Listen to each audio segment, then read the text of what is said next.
महाराज का प्रचार करते सी। समा गुरु महाराज ने बख्शी किया, इन्हां पासों समा मंगिया, अज का दिन मिलिया। वैसे एक हफ्ते लिए साडे इत्थों ਸਿੰਘਾਂ ਦਾ जोर लगाया सी, पर फिर भी आप चाहुंदे हां गुरु महाराज का प्रचार है सारे बर्ताव हो जाए। जदों अगले दौरे दे विच इत्थे आउणगे फिर आपां इन्हां पासों खुला समा लैके गुरु कीआं संगतां दी सेवा, गुरु सभां दी सेवा करन दा इन्हां पासों आपां मौका लवांगे। हुण आपां इन्हां पासों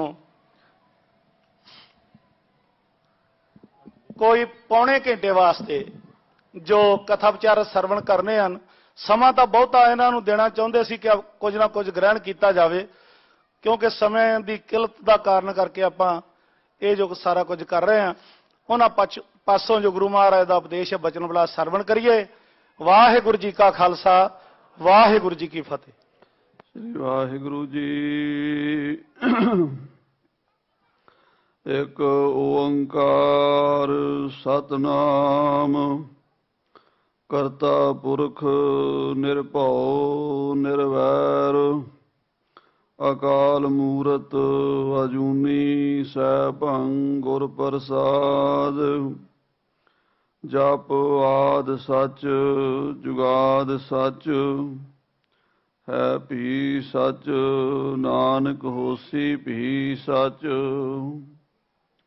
फिरत फिरत प्रभ आया परया तो सरनाए। नानक की प्रभ बेनती अपनी भगति लाए। सगल द्वार को छाड़ कै गह्यो तुहारो द्वार। बाहें गहे की लाज अस गोबिंद दास तुहार। पतत पावन भगत वचल किरपा निदान सच्चे पातशाह श्री गुरु नानक साहब जी महाराज धन धन कलगीधर पिता पंथ दे वाली साहिबे कमाल श्री गुरु गोबिंद सिंह साहब सच्चे पातशाह जी, दसां सतगुरु महाराज जी की आत्मक जोत, धन धन श्री गुरु ग्रंथ साहब जी आदि दरबार दसम दरबार जी के पावन चरना विच सुभाएमान। गुरु की साजी नवाजी गुरु खालसा साध संगत जी, सुरत बिरत नूं इकागर करिए। अपनियां हाजरियां गुरु महाराज के चरणों च लवाइए, फतेह बुलाइए। वाहिगुरू जी का खालसा, वाहिगुरू जी की फतेह। मीरी पीरी दे मालक छेवें पातशाह श्री गुरु हरगोबिंद साहब जी का यह स्थान है। गुरुद्वारा श्री गुरु हरगोबिंद साहब जी, सतगुरु महाराज जी के नाम ते जो स्थान है, इत्थे सतगुरां दी कला भी वरत रही है। मीरी पीरी दे मालक हन सतगुरु छेवें पातशाह, लोक परलोक दे राखे हैं।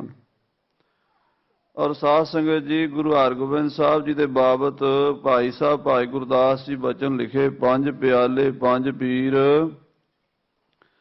छटम पीर बैठा गुर भारी। अर्जन काया पलट कै मूरत हरगोबिंद सवारी। चली पीढ़ी सोढ़ियां रूप दिखावण वारो वारी।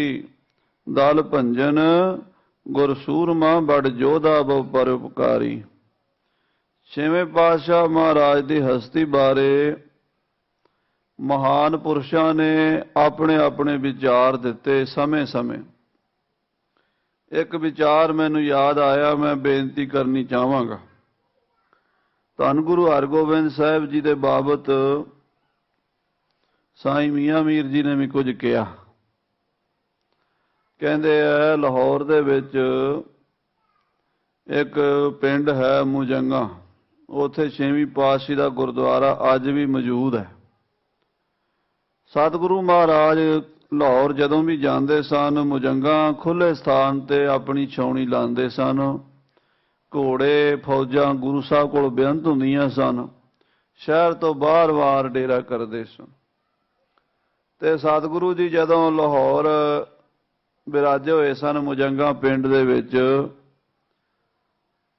साईं मियाँ मीर जी लाहौर शहर विच रहिंदे सन, जिथों गुरु साहब दा डेरा 5-6 मील सीगा।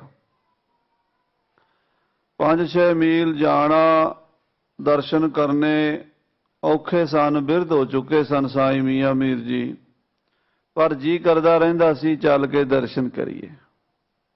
एक दिन ਹੌਸਲਾ ਕੀਤਾ, ਹੱਲਾ ਮਾਰਿਆ। ਸਾਈ ਮੀਆਂ ਮੀਰ ਜੀ ਆਪਣੇ ਤਕੀਏ ਤੋਂ ਉੱਠੇ ਵੀ ਚਲੋ ਮਹਾਰਾਜ ਦੇ ਦਰਸ਼ਨ ਕਰਕੇ ਆਈਏ। ਬਿਰਧ ਸਨ, ਹੌਲੇ ਹੌਲੇ ਤੁਰੇ।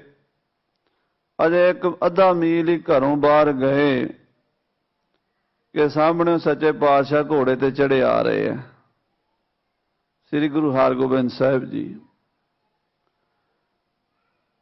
ਕਿਉਂਕਿ ਮਹਾਰਾਜ ਨੂੰ ਪਤਾ ਲੱਗ ਗਿਆ ਸੀ ਸਾਡਾ ਪਿਆਰਾ ਸਾਨੂੰ ਮਿਲਣ ਆ ਰਿਹਾ ਹੈ। ਚਰਨ ਸ਼ਰਨ ਗੁਰ ਏਕ ਪੈਂਡਾ ਜਾਏ ਚੱਲ, ਸਤਿਗੁਰ ਕੋਟ ਪੈਂਡਾ ਆਗੇ ਹੋਏ ਲੇਤ।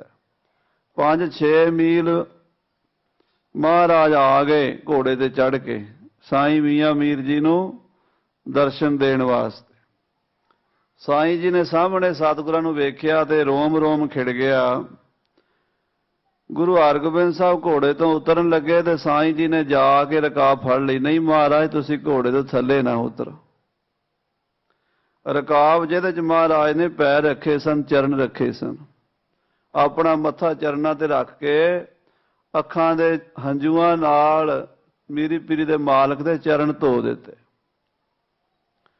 ਗੁਰੂ ਹਰਗੋਬਿੰਦ ਸਾਹਿਬ ਮਹਾਰਾਜ ਦੀ ਰਕਾਬ ਫੜੀ ਤੇ ਫੜ ਕੇ ਨਾਲ ਨਾਲ ਤੋਰ ਲਿਆ ਵੀ ਆਓ ਮੇਰੇ ਘਰ ਚਰਨ ਪਾਓ ਡੇਰੇ ਵਿੱਚ। ਆਪਾਂ ਹਿੰਦੂ ਜਾਂ ਸਿੱਖ ਜਿਹੜੇ ਆ ਡੇਰਾ ਕਹਿੰਦੇ ਆ, ਮੁਸਲਮਾਨ ਤਕੀਆ ਕਹਿੰਦੇ ਨੇ। ਸਾਈਂ ਮੀਆਂ ਮੀਰ ਜੀ ਦੇ ਤਕੀਏ ਵਿੱਚ 6ਵੇਂ ਪਾਤਸ਼ਾਹ ਘੋੜੇ ਤੇ ਚੜੇ ਚੜਾਏ ਆਏ। ਭਾਵੇਂ ਸਤਿਗੁਰੂ ਤਾਂ ਉਤਰਨਾ ਚਾਹੁੰਦੇ ਸਨ ਪਰ ਸਾਈਂ ਜੀ ਨੇ ਉਤਰ ਨਹੀਂ ਦਿੱਤਾ, ਪਿਆਰ ਇੰਨਾ ਸੀ। ਸਾਈਂ ਮੀਆਂ ਮੀਰ ਜੀ ਸਤਿਗੁਰਾਂ ਨੂੰ ਤਕੀਏ 'ਚ ਲਿਆਏ ਤੇ ਆਪਣੇ ਤੋਂ ਉੱਚਾ ਆਸਣ ਦਿੱਤਾ ਤੇ ਆਪ ਨੀਵੇਂ ਬੈਠੇ। 6ਵੇਂ ਪਾਤਸ਼ਾਹ ਆਸਣ ਤੇ ਬੈਠ ਗਏ। ਅੱਧਾ ਘੰਟਾ ਪਰਮੇਸ਼ਰ ਦੀਆਂ ਗੱਲਾਂ ਹੁੰਦੀਆਂ ਰਹੀਆਂ। ਸਾਧ ਸੰਗਤ ਜੀ, ਸਾਧੂ ਸੰਤ ਦੀ, ਮਹਾਂਪੁਰਸ਼ ਦੀ ਨਿਸ਼ਾਨੀ ਤੁਸੀਂ ਕਈ ਵਾਰ ਪੁੱਛਦੇ ਹੋ। ਗਿਆਨੀ ਜੀ ਦੱਸੋ ਅਸਲੀ ਸੰਤ ਕਿਹੜਾ ਹੈ, ਮਹਾਂਪੁਰਸ਼ ਕਿਹੜਾ ਹੈ? ਗੁਰੂ ਗ੍ਰੰਥ ਸਾਹਿਬ ਜੀ ਨੂੰ ਪੁੱਛ ਲਓ।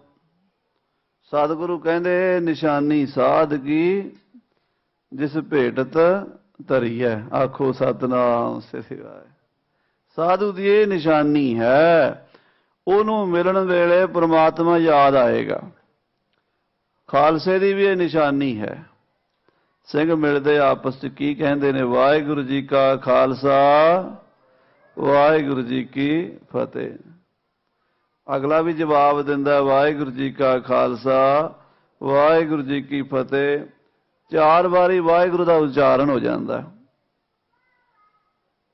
ਸੰਤ ਮਿਲੈ ਕਿਛ ਸੁਣੀਐ ਕਹੀਐ, ਮਿਲੈ ਅਸੰਤ ਮਸਤ ਕਰ ਰਹੀ ਹੈ। ਬਾਬਾ ਬੋਲਣਾ ਕਿਆ ਕਹੀਐ, ਜੈਸੇ ਰਾਮ ਨਾਮ ਰਵ ਰਹੀ ਹੈ। ਐਸਾ ਬਚਨ ਕਰੋ ਪਰਮੇਸ਼ਰ ਯਾਦ ਆਵੇ। ਅਸੀਂ ਮਿਲਦੇ ਹਾਂ, ਸੁਣਾਓ ਜੀ ਨਵੀਂ ਤਾਜੀ। ਉਹ ਜਿਹੜੀ ਨਵੀਂ ਤਾਜੀ ਦੁਨੀਆ ਦਾ ਝੂਠ ਤੂਫਾਨ ਹੁੰਦਾ ਹੈ। ਫਲਾਣਾ ਜੰਮ ਪਿਆ, ਫਲਾਣਾ ਮਰ ਗਿਆ, ਫਲਾਣੇ ਦੀ ਨਿੰਦਾ ਕਰਤੀ, ਕਿਸੇ ਦੀ ਵਡਿਆਈ ਕਰਤੀ, ਕਿਸੇ ਦੀ ਬੁਰਾਈ ਕਰਤੀ। ਨਹੀਂ, ਗੁਰਮੁਖਾਂ ਦਾ ਮੇਲ ਹੋਵੇ, ਪਰਮੇਸ਼ਰ ਦੀ ਗੱਲ ਕਰੋ, ਪਰਮੇਸ਼ਰ ਦੀ ਗੱਲ ਪੁੱਛੋ, ਤੁਹਾਨੂੰ ਵੀ ਰਸ ਆਏਗਾ, ਅਗਲੇ ਨੂੰ ਵੀ ਰਸ ਆਏਗਾ। ਮਹਾਰਾਜ ਆਏ 6ਵੇਂ ਪਾਤਸ਼ਾਹ, ਸਾਈਂ ਜੀ ਨੇ ਬੜੀਆਂ ਰੂਹਾਨੀ ਗੱਲਾਂ ਕੀਤੀਆਂ ਤੇ ਸੁਣੀਆਂ। ਕਿਉਂਕਿ ਸਾਈਂ ਮੀਆਂ ਮੀਰ ਜੀ ਵੀ ਕੋਈ ਛੋਟੀ ਹਸਤੀ ਨਹੀਂ ਸਨ, ਰੱਬ ਤੱਕ ਪਹੁੰਚੇ ਹੋਏ ਸਨ। ਪਹੁੰਚੇ ਹੋਏ ਨੂੰ ਪਛਾਣ ਸਕਦੇ ਹਨ। ਬ੍ਰਹਮ ਗਿਆਨੀ ਦੀ ਗਤ ਬ੍ਰਹਮ ਗਿਆਨੀ ਜਾਣ ਸਕਦਾ, ਦੂਜੇ ਨੂੰ ਨਹੀਂ ਪਤਾ। ਅੰਮ੍ਰਿਤ ਰਸ ਵਿਦਵਾਨ ਕੋ ਜਾਣਤ ਇੱਕ ਵਿਦਵਾਨ, ਰੰਭਾ ਭੋਗਨ ਕੋ ਜੋ ਸੁਖ ਜਾਣਤ ਸ਼ਕਰ ਨਾਨ। ਰਾਗ ਜਾਤ ਰਾਗੀ ਜਾਣੈ, ਬੈਰਾਗੈ ਬੈਰਾਗੀ ਜਾਣੈ। ਭਾਈ ਗੁਰਦਾਸ ਜੀ ਕਹਿੰਦੇ ਰਾਗ ਦਾ ਪਤਾ ਰਾਗੀ ਨੂੰ ਹੈ, ਦੂਜੇ ਨੂੰ ਕੀ ਪਤਾ। ਰਾਗ ਦਰਬਾਰ ਹੋ ਰਿਹਾ ਸੀ, ਬੜੇ ਗੰਧਰਵ ਗਾ ਰਹੇ ਸਨ। ਇੱਕ ਮਾਈ ਸਾਹਮਣੇ ਬੈਠੀ ਰੋਈ ਜਾਵੇ। ਰਾਗੀਆਂ ਨੇ ਸੋਚਿਆ ਇਹ ਤੇ ਬੜਾ ਵਿਰਾਗ ਕਰਦੀ ਹੈ। ਉੱਠ ਕੇ ਉਹਦੇ ਕੋਲ ਗਏ, ਮਾਤਾ ਤੈਨੂੰ ਤੇ ਬੜਾ ਪ੍ਰੇਮ ਹੈ ਸਾਡਾ ਰਾਗ ਸੁਣ ਕੇ। ਕਹਿੰਦੀ ਪੁੱਤ ਪ੍ਰੇਮ ਕਾਹਦਾ, ਜਿਵੇਂ ਤੁਸੀਂ ਉਡਿੰਗਦੇ ਪਏ ਸੀ ਨਾ, ਸਾਡਾ ਕੱਟਾ 2 ਦਿਨ ਇਵੇਂ ਡਿੰਗ ਡਿੰਗ ਕੇ ਮਰ ਗਿਆ ਸੀ। ਤੇ ਮੈਂ ਸੋਚਦੀ ਸੀ ਵੀ ਐਡੇ ਸੋਹਣੇ ਨੌਜਵਾਨ ਕੀ ਕਰੀ ਜਾਂਦੇ, ਇਹਨਾਂ ਨੂੰ ਕੀ ਹੋ ਗਿਆ। ਸਾਧ ਸੰਗਤ ਜੀ, ਹੁਣ ਜਿਹੜੀ ਚੀਜ਼ ਦਾ ਸਾਨੂੰ ਪਤਾ ਹੀ ਨਹੀਂ ਉਹ ਔਖੀ ਹੈ ਸਮਝਣੀ। ਆਖੋ ਸਤਨਾਮ ਸ੍ਰੀ ਵਾਹਿਗੁਰੂ। ਰੂਹਾਨੀਅਤ ਦੀਆਂ ਗੱਲਾਂ ਰੂਹਾਨੀਅਤ ਵਾਲੇ ਜਾਣਦੇ ਆ, ਤੇ ਰੂਹ ਦੀਆਂ ਗੱਲਾਂ ਉਹ ਹੀ ਕਰਦੇ ਤੇ ਉਹ ਹੀ ਸੁਣਦੇ ਆ। ਸਰੀਰ ਦੀਆਂ ਗੱਲਾਂ ਸੰਸਾਰੀ ਲੋਕ ਕਰਦੇ ਆ। ਦੋ ਹੀ ਚੀਜ਼ਾਂ ਨੇ, ਇੱਕ ਜਿਸਮ ਹੈ, ਇੱਕ ਰੂਹ ਹੈ। ਇੱਕ ਸਰੀਰ ਹੈ, ਇੱਕ ਆਤਮਾ ਹੈ। ਅਸੀਂ ਸਰੀਰ ਦੀ ਕਿਰਿਆ ਦੇਖਦੇ ਹਾਂ, ਫਲਾਣੇ ਬੰਦੇ ਨੇ ਕੱਪੜੇ ਕਿਵੇਂ ਜੇ ਪਾਏ ਆ, ਦਸਤਾਰ ਕਿੱਦਾਂ ਦੀ ਸਜਾਈ ਹੈ, ਕਿਰਪਾਨ ਕਿੱਡੀ ਵੱਡੀ ਪਾਈ ਹੈ, ਕੜਾ ਕਿਹੜੇ ਪਾਸੇ ਪਾਇਆ, ਇਹ ਚੀਜ਼ਾਂ ਦੇਖਦੇ ਹਾਂ। ਛੋਟੀ ਮੋਟੀ ਬਰੀਕੀ ਕੱਢਦੇ ਰਹਿੰਦੇ ਆ। ਜਿਹੜੇ ਰੱਬ ਨਾਲ ਜੁੜੇ ਉਹ ਆਤਮਿਕ ਖੇਡਾਂ ਵੇਖਦੇ ਆ, ਅੰਦਰ ਕੀ ਹੈ। ਬਾਹਰ ਬੜਾ ਕੁਝ ਹੋਵੇ, ਅੰਦਰ ਕੁਝ ਵੀ ਨਾ ਹੋਵੇ, ਉਹਨਾਂ ਨੂੰ ਨਹੀਂ ਪਸੰਦ ਆਉਂਦੇ। ਰੂਹਾਨੀਅਤ ਦੇ ਮਾਲਕ ਛੇਵੇਂ ਪਾਤਸ਼ਾਹ ਤੇ ਰੂਹਾਨੀਅਤ ਦੇ ਮਾਲਕ ਸਾਈਂ ਮੀਆਂ ਮੀਰ ਜੀ ਰੂਹ ਦੀਆਂ ਗੱਲਾਂ ਕਰ ਰਹੇ ਨੇ। ਬਾਹਰਲਾ ਲਿਬਾਸ ਵੱਖਰਾ ਹੁੰਦਾ, ਉਹ ਮੁਸਲਮਾਨੀ ਲਿਬਾਸ 'ਚ ਨੇ, ਗੁਰੂ ਸਾਹਿਬ ਮੀਰੀ ਪੀਰੀ ਦੇ ਮਾਲਕ ਨੇ, ਪਰ ਅੰਦਰ ਦੀ ਤਾਰ ਇੱਕ ਹੈ, ਅੰਦਰ ਦੀ ਖੇਡ ਇੱਕ ਹੈ। ਬਚਨ ਵਿਲਾਸ ਕੀਤੇ, ਗਿਆਨ ਵਾਰਤਾ, ਗਿਆਨ ਗੋਸ਼ਟ ਹੋਈ, ਗੁਰੂ ਸਾਹਿਬ ਉੱਠ ਕੇ ਆਪਣੇ ਡੇਰੇ ਨੂੰ ਚੱਲੇ। ਸਾਈਂ ਮੀਆਂ ਮੀਰ ਜੀ ਵਿਦਾ ਕਰਨ ਲਈ ਨਾਲ ਗਏ। ਮਹਾਰਾਜ ਕਹਿਣ ਵੀ ਤੁਸੀਂ ਡੇਰੇ 'ਚ ਬੈਠੋ, ਤੇ ਉਹ ਕਹਿਣ ਨਾ ਮਹਾਰਾਜ ਮੈਂ ਤੁਹਾਡੇ ਨਾਲ ਜਾਣਾ। ਮੱਲੋ ਮੱਲੀ ਸਤਿਕਾਰ ਕਰਨਾ। ਸਾਧ ਸੰਗਤ ਜੀ, ਮੈਂ ਇਹ ਵੀ ਬੇਨਤੀ ਕਰਾਂ, ਮੈਂ ਵੀ ਚਾਹੁੰਦਾ ਮੇਰਾ ਸਤਿਕਾਰ ਹੋਵੇ, ਤੁਸੀਂ ਵੀ ਚਾਹੁੰਦੇ ਹੋ ਸਾਡਾ ਸਤਿਕਾਰ ਹੋਵੇ, ਪਰ ਸਤਿਕਾਰ ਲੈਣ ਦੀ ਚੀਜ਼ ਨਹੀਂ ਹੁੰਦੀ, ਸਤਿਕਾਰ ਦੇਣ ਦੀ ਚੀਜ਼ ਹੁੰਦੀ ਹੈ। ਤੁਸੀਂ ਸਤਿਕਾਰ ਦੇਣਾ ਸ਼ੁਰੂ ਕਰ ਦਿਓ, ਮਿਲਣਾ ਆਪੇ ਸ਼ੁਰੂ ਹੋ ਜਾਏਗਾ। ਅਸੀਂ ਦੂਜੇ ਨੂੰ ਸਤਿਕਾਰ ਨਹੀਂ ਦੇ ਸਕਦੇ, ਜ਼ੁਬਾਨ ਦਾ ਹੀ ਪਿਆਰ ਹੈ, ਤੇ ਜੇ ਦੋ ਸ਼ਬਦ ਪਿਆਰ ਦੇ ਨਹੀਂ ਬੋਲ ਸਕੇ ਤੇ ਫਿਰ ਸਾਨੂੰ ਜ਼ੁਬਾਨ ਲੈਣ ਦਾ ਹੀ ਕੀ ਫਾਇਦਾ। ਸਾਡੇ ਨਾਲੋਂ ਤਾਂ ਪਸ਼ੂ ਚੰਗੇ ਆ। ਫਿਰ ਆਖੋ ਸ੍ਰੀ ਵਾਹਿਗੁਰੂ। ਮਿੱਠ ਬੋਲੜਾ ਜੀ ਹਰ ਸੱਜਣ ਸੁਆਮੀ ਮੋਰਾ, ਹਉ ਸੰਭਲ ਥਕੀ ਜੀ ਉਹ ਕਦੇ ਨਾ ਬੋਲਾ ਕੌੜਾ। ਮਹਾਰਾਜ ਕਹਿੰਦੇ ਤੁਸੀਂ ਜਾਓ ਹੁਣ, ਮਹਾਰਾਜ ਬਿਰਧੋ ਅਸੀਂ ਤੁਹਾਡਾ ਸਤਿਕਾਰ ਕਰੋ। ਕਹਿੰਦੇ ਨਾ ਮਹਾਰਾਜ, ਤੁਸੀਂ ਆਏ ਹੋ, ਮੈਂ ਤੇ ਅੱਗੇ ਛੱਡ ਕੇ ਆਵਾਂਗਾ। ਜਿੱਥੋਂ ਲੈ ਕੇ ਗਏ ਸੀ ਘੱਟ ਕਮ ਸੇ ਕਮ ਉੱਥੇ ਤਾਂ ਪਹੁੰਚ ਹੀ ਗਏ। ਮਹਾਰਾਜ ਨੇ ਸਾਈਂ ਜੀ ਨੂੰ ਬੜੇ ਜ਼ੋਰ ਨਾਲ ਪਿਛਾ ਮੋੜਿਆ। ਮਹਾਰਾਜ ਆਪਣੇ ਡੇਰੇ ਚਲੇ ਗਏ। ਇਹ ਜਿਹੜੀ ਖੇਡ ਸੀ ਗੁਰੂ ਸਾਹਿਬ ਦੇ ਆਉਣ ਦੀ, ਤੇ ਸਾਈਂ ਜੀ ਦਾ ਅੱਗੇ ਜਾ ਕੇ ਗੁਰੂ ਸਾਹਿਬ ਨੂੰ ਮਿਲਣਾ, ਫਿਰ ਆਪਣੇ ਡੇਰੇ 'ਚ ਲਿਆ ਕੇ ਉੱਚਾ ਬਿਠਾਣਾ, ਤੇ ਗੁਰੂ ਸਾਹਿਬ ਦਾ ਅਦਬ ਕਰਨਾ। ਕੁਝ ਕੱਟੜ ਭਾਈਆਂ ਨੂੰ, ਜਿਹੜੇ ਮੁਤੱਸਬੀ ਸਨ, ਉਹਨਾਂ ਨੂੰ ਚੰਗਾ ਨਾ ਲੱਗਾ। ਉਹ ਕਹਿਣ ਲੱਗੇ ਤੇ ਸਾਡੀ ਨੱਕ ਵੱਢ ਦਿੱਤੀ, ਸਾਈਂ ਮੀਆਂ ਮੀਰ ਨੇ ਸਾਡੀ ਪੱਗ ਰੋਲ ਦਿੱਤੀ। ਅਸੀਂ ਇਹਨਾਂ ਨੂੰ ਪੂਰੇ ਇਸਲਾਮੀ ਜਗਤ ਦਾ, ਔਰ ਇਹ ਸਚਾਈ ਹੈ, ਮੱਕੇ ਮਦੀਨੇ ਤੋਂ ਵੀ ਕਈ ਵਾਰ ਚਿੱਠੀਆਂ ਹੁੰਦੀਆਂ ਸੀ, ਸਾਈਂ ਮੀਆਂ ਮੀਰ ਜੀ ਨੂੰ ਪੁੱਛਦੇ ਸੀ, ਕੋਈ ਗੱਲ ਪੁੱਛਣੀ ਹੁੰਦੀ ਸੀ। ਜਦੋਂ ਕੋਈ ਰੂਹਾਨੀ ਚੀਜ਼ ਅੜ ਜਾਂਦੀ ਸੀ, ਕੋਈ ਗੱਲ ਨਹੀਂ ਸੀ ਸਮਝ ਆਉਂਦੀ, ਤੇ ਸਾਈਂ ਜੀ ਅੱਗੇ ਤੋਰਦੇ ਸਨ। ਕੁਰਾਨ ਦੀਆਂ ਪੰਕਤੀਆਂ, ਗੁਰੂ ਗ੍ਰੰਥ ਸਾਹਿਬ ਦੀ ਕਥਾ ਮੈਂ ਵੀ ਕਰਦਾ, ਤੁਸੀਂ ਵੀ ਕਰਦੇ ਸੁਣਦੇ ਹੋ, ਪਰ ਜੇ ਆਪਾਂ ਕਹੀਏ ਵੀ ਸਮਝ ਲਿਆ ਪੂਰਾ, ਤੋਬਾ ਤੋਬਾ ਆਖੋ, ਇਹਨੂੰ ਸਮਝਣਾ ਬੜਾ ਮੁਸ਼ਕਲ ਹੈ। ਇਹ ਦਰਗਾਹੀ ਬਾਣੀ ਹੈ, ਧੁਰ ਕੀ ਬਾਣੀ ਆਈ, ਤਿੰਨ ਸਗਲੀ ਚਿੰਤ ਮਿਟਾਈ। ਜਿਹੜੀਆਂ ਕੁਰਾਨ ਦੇ ਵਿੱਚ ਗੱਲਾਂ ਨੇ, ਜਿਹੜੀਆਂ ਬਾਈਬਲ ਦੇ ਵਿੱਚ ਗੱਲਾਂ ਨੇ, ਜਿਹੜੀਆਂ ਵੇਦਾਂ ਦੇ ਵਿੱਚ ਗੱਲਾਂ ਨੇ, ਉਹ ਰੂਹਾਨੀ ਗੱਲਾਂ ਨੂੰ ਬੰਦਾ ਪੂਰੀ ਤਰ੍ਹਾਂ ਨਹੀਂ ਸਮਝ ਸਕਦਾ। ਆਪਣੀ ਬੁੱਧੀ ਨਾਲ ਅਰਥ ਲਾਉਂਦੇ ਆ ਲੋਕ, ਪਰ ਇਹ ਗੱਲਾਂ ਜਿਹੜੀਆਂ ਨੇ ਪਰਲੇ ਪਾਸਿਓਂ ਆਉਂਦੀਆਂ ਨੇ, ਤੇ ਉਹਨਾਂ ਬੰਦਿਆਂ ਨੂੰ ਸਮਝ ਆਉਣੀਆਂ ਜਿਨ੍ਹਾਂ ਨੇ ਪਰਲੇ ਪਾਸੇ ਸਾਂਝ ਪਾਈ ਹੈ ਪਰਮੇਸ਼ਰ ਨਾਲ। ਸਾਈਂ ਮੀਆਂ ਮੀਰ ਜੀ ਕੁਰਾਨ ਦੀਆਂ ਗੱਲਾਂ ਸਮਝਾਉਂਦੇ ਸਨ, ਅੰਦਰੂਨੀ ਗੱਲਾਂ ਸਮਝਾਉਂਦੇ ਸਨ, ਰੂਹਾਨੀ ਗੱਲਾਂ ਦੱਸਦੇ ਸਨ। ਇਸ ਕਰਕੇ ਸਾਰਾ ਇਸਲਾਮੀ ਜਗਤ, ਮੱਕੇ ਤੋਂ ਲੈ ਕੇ ਵਰਲਡ ਦਾ ਹਰ ਮੁਸਲਮਾਨ ਉਹਨਾਂ ਨੂੰ ਨਮਸਕਾਰ ਕਰਦਾ ਸੀ ਵੀ ਇਹ ਸਾਡੇ ਪੀਰ ਹਨ। ਧੰਨ ਗੁਰੂ ਅਰਜਨ ਦੇਵ ਸੱਚੇ ਪਾਤਸ਼ਾਹ ਮਹਾਰਾਜ ਨੇ ਵੀ ਉਹਨਾਂ ਦਾ ਸਤਿਕਾਰ ਕੀਤਾ ਤੇ ਉਹਨਾਂ ਨੇ ਸਤਿਗੁਰਾਂ ਨਾਲ ਪਿਆਰ ਕੀਤਾ। ਹਰਿਮੰਦਰ ਸਾਹਿਬ ਦੀ ਨੀਂਹ ਰੱਖੀ। ਸਾਈਂ ਮੀਆਂ ਮੀਰ ਜੀ ਦਾ ਰੁਤਬਾ ਬੜਾ ਵੱਡਾ ਸੀ, ਪਰ ਜਿਨ੍ਹਾਂ ਲੋਕਾਂ ਦੀ ਅੱਖਾਂ ਤੇ ਅਗਿਆਨਤਾ ਦੀ ਪੱਟੀ ਬੰਨੀ ਹੋਈ ਸੀ, ਉਹ ਕਹਿਣ ਲੱਗੇ ਸਾਈਂ ਜੀ ਨੇ ਮਾੜਾ ਕੀਤਾ।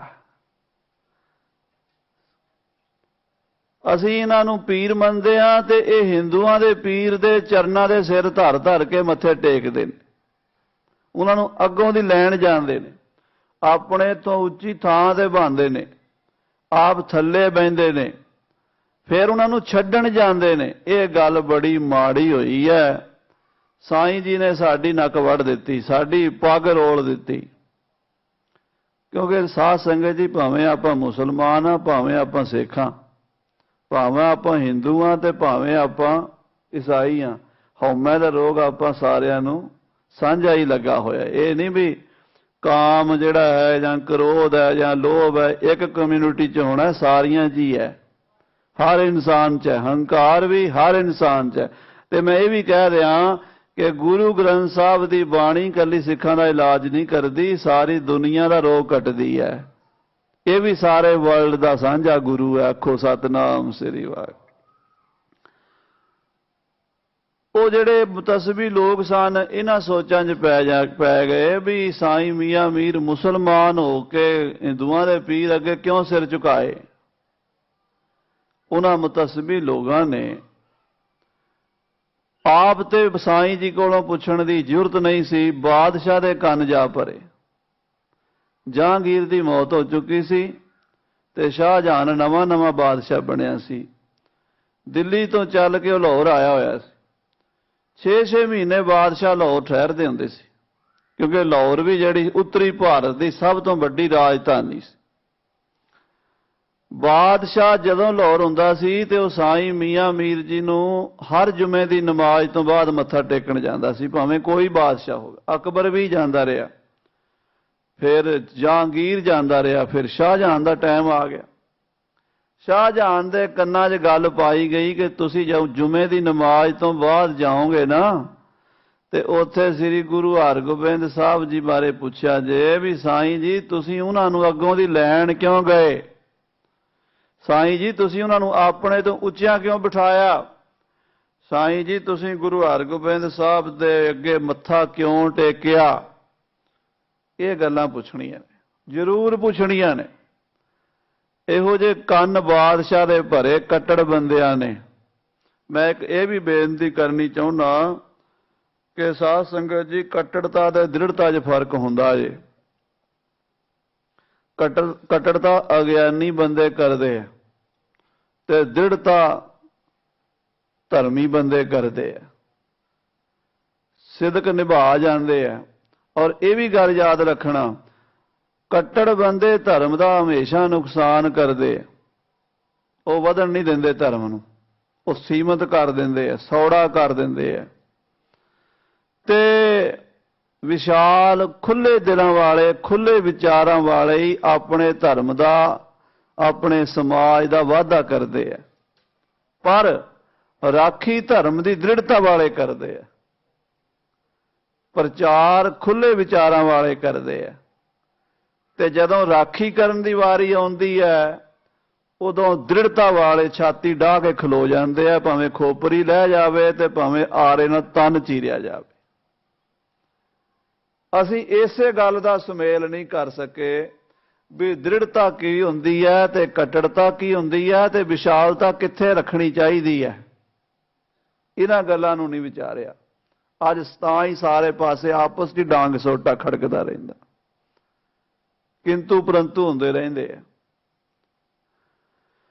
ਸਾਈਂ ਮੀਆਂ ਮੀਰ ਜੀ ਨੂੰ ਪੁੱਛਣਾ, ਜ਼ਰੂਰ ਪੁੱਛਣਾ। ਬਾਦਸ਼ਾਹ ਨੇ ਇੰਨੇ ਕੰਨ ਖਿੱਚ ਦਿੱਤੇ ਵਿਚਾਰੇ ਦੇ, ਉਹਨੂੰ ਹੋਰ ਗੱਲ ਯਾਦ ਹੀ ਨਾ ਰਹੀ। ਉਹ ਜਾ ਕੇ ਜੁਮੇ ਦੀ ਨਮਾਜ਼ ਤੋਂ ਬਾਅਦ ਸਾਈਂ ਜੀ ਨੂੰ ਮੱਥਾ ਟੇਕਣ ਗਿਆ। ਸਾਈਂ ਮੀਆਂ ਮੀਰ ਜੀ ਨੂੰ ਨਮਸਕਾਰ ਕਰਕੇ ਬੈਠ ਗਿਆ। ਕਹਿਣ ਲੱਗਾ, ਸਾਈਂ ਜੀ ਕੁਝ ਭਾਈਆਂ ਨੇ, ਮੇਰੇ ਭਰਾਵਾਂ ਨੇ, ਦੀਨੀ ਭਰਾਵਾਂ ਨੇ ਪੁੱਛਣ ਵਾਸਤੇ ਕਿਹਾ ਹੈ, ਆਪ ਦੀ ਆਗਿਆ ਹੋਵੇ ਪੁੱਛਾਂ। ਮੈਂ ਇਹ ਵੀ ਬੇਨਤੀ ਕਰਾਂ, ਸੰਪਰਦਾਵਾਂ ਵਿੱਚ, ਟਕਸਾਲਾਂ ਵਿੱਚ ਇੱਕ ਗੱਲ ਪੜ੍ਹਾਈ ਜਾਂਦੀ ਸੀ, ਅੱਜ ਦੇ ਨੌਜਵਾਨਾਂ ਨੂੰ ਨਹੀਂ ਪਤਾ ਕਿ ਜੇ ਆਪਣੇ ਤੋਂ ਵੱਡੇ ਤੋਂ ਕੁਝ ਗਿਆਨ ਲੈਣਾ ਹੈ, ਕੋਈ ਸਵਾਲ ਪੁੱਛਣਾ ਹੈ, ਉਹਨੂੰ ਸਤਿਕਾਰ ਨਾਲ, ਅਦਬ ਨਾਲ ਆਪਣੇ ਤੋਂ ਉੱਚਾ ਬਿਠਾ ਕੇ ਫਿਰ ਬੇਨਤੀ ਕਰੇ, ਮਹਾਰਾਜ ਮੈਂ ਇਹ ਬੇਨਤੀ ਕਰਨੀ, ਮੇਰੇ ਮਨ ਦਾ ਸ਼ੰਕਾ ਹੈ, ਉਹਦੀ ਨਿਰਵਿਰਤੀ ਕਰ ਦਿਓ। ਪਰ ਅੱਜ ਤਾਂ ਇਦਾਂ ਰੋੜਾ ਚੁੱਕਿਆ ਹੁੰਦਾ ਹੈ, ਠਾਹ ਮਾਰਦੇ, ਬਾਬਾ ਜੀ ਆਹ ਗੱਲ ਦੱਸੋ ਕੀ ਹੈ। ਬਾਬਾ ਜੀ ਵਿਚਾਰੇ ਅਜੇ ਦੱਸਣ ਲੱਗਦੇ, ਉਹ ਦੂਜਾ ਸਵਾਲ ਉਦੋਂ ਪਹਿਲਾਂ ਹੀ, ਉਹ ਇੱਕ ਤੇ ਸੁਣ ਲੈ, ਦੂਜਾ ਫੇਰ ਪੁੱਛੀ।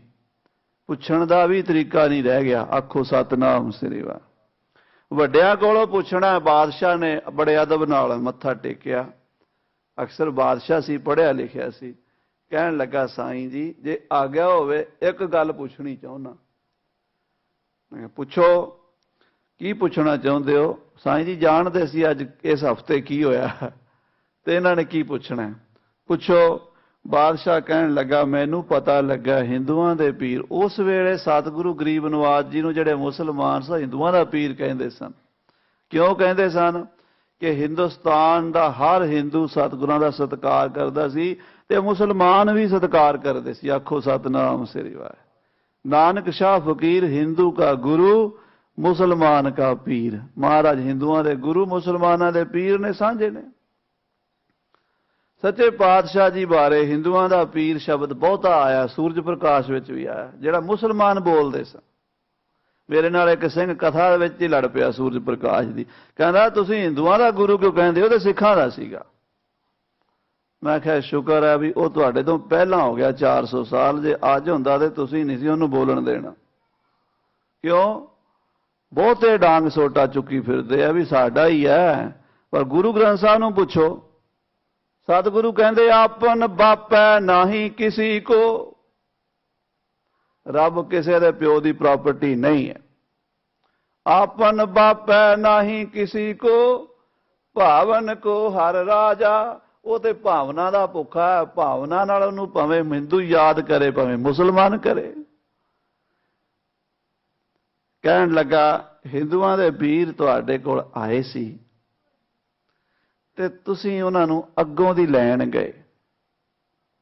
ਇਹ ਵੀ ਸੁਣਿਆ ਕਿ ਹਜੂਰ ਨੇ ਹਿੰਦੂਆਂ ਦੇ ਪੀਰ ਦੇ ਪੈਰਾਂ ਉੱਤੇ ਸਿਰ ਧਰਿਆ ਔਰ ਤੁਸੀਂ ਆਪਣੇ ਅੱਖਾਂ ਦਾ ਜਲ ਡੋਲ ਕੇ ਉਹਨਾਂ ਦੇ ਚਰਨ ਧੋਏ। ਤੁਸੀਂ ਰਕਾਬ ਫੜ ਕੇ ਉਹਨਾਂ ਨੂੰ ਆਪਣੇ ਤਕੀਏ 'ਚ ਲੈ ਕੇ ਆਏ। ਗੁਰੂ ਹਰਗੋਬਿੰਦ ਜੀ ਨੂੰ ਤਕੀਏ ਦੇ ਵਿੱਚ ਆਪਣੇ ਤੋਂ ਉੱਚੀ ਥਾਂ ਤੇ ਬਹਾ ਕੇ ਥੱਲੇ ਬਹਿ ਕੇ ਗਿਆਨ ਗੋਸ਼ਟ ਪੁੱਛੀ।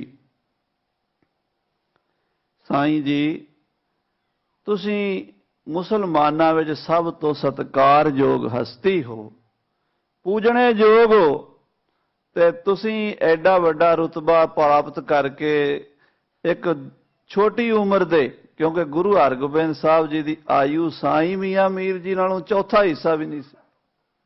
ਸਾਈਂ ਜੀ 70, 80, 90 ਸਾਲ ਦੇ ਹੋ ਚੁੱਕੇ ਸਨ ਤੇ ਉਸ ਵੇਲੇ ਸ੍ਰੀ ਗੁਰੂ ਹਰਗੋਬਿੰਦ ਸਾਹਿਬ 20-22 ਸਾਲ ਦੇ ਭਰਮਲ ਜਵਾਨ ਸਨ।